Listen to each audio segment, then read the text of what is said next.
Letters from Karl Marx to Arnold Ruge in Dresden, Bonn, April 27th, 1842.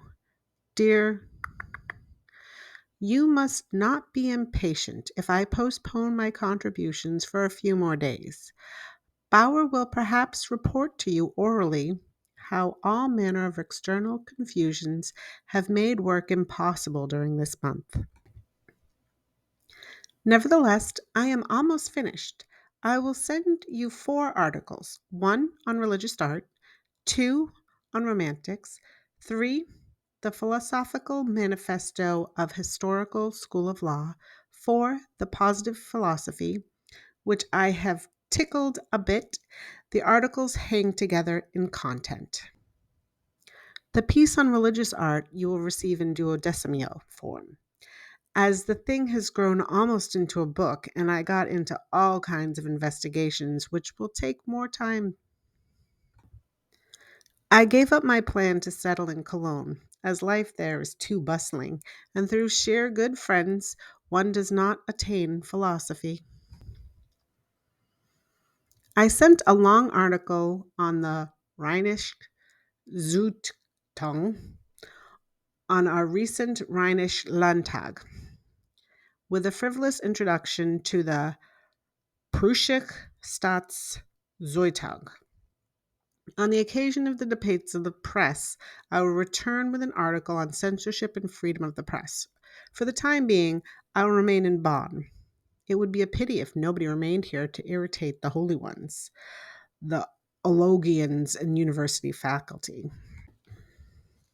Yesterday Haas came from Griefwald. I never saw anything more in him than a big booted provincial parson.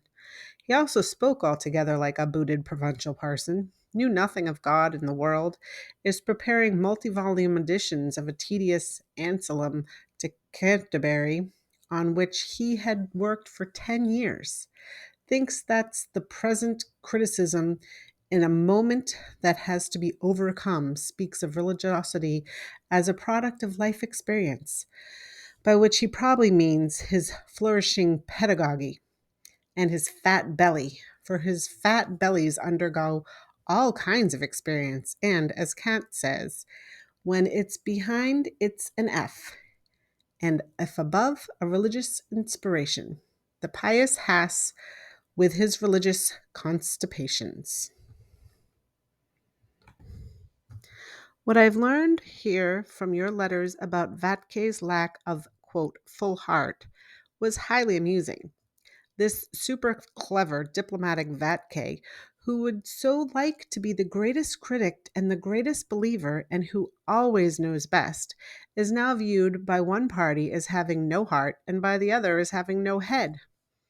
Here rests Vatke, a memorable example of addiction leading to card playing and religious music. Fichte, who wraps himself here in the mantle of his unpopularity, has spread the ambiguous rumor that he has been called to Tübingen. The faculty does not fulfill his wish to keep him here by an increase in salary. Sack, in all his piety, is going to Berlin in order to speculate on the madness of his brother and to apply for his place.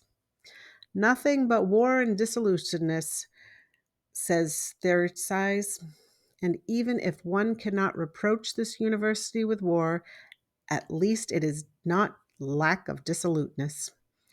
Would you not once make a trip to Rhine? Yours, Marx.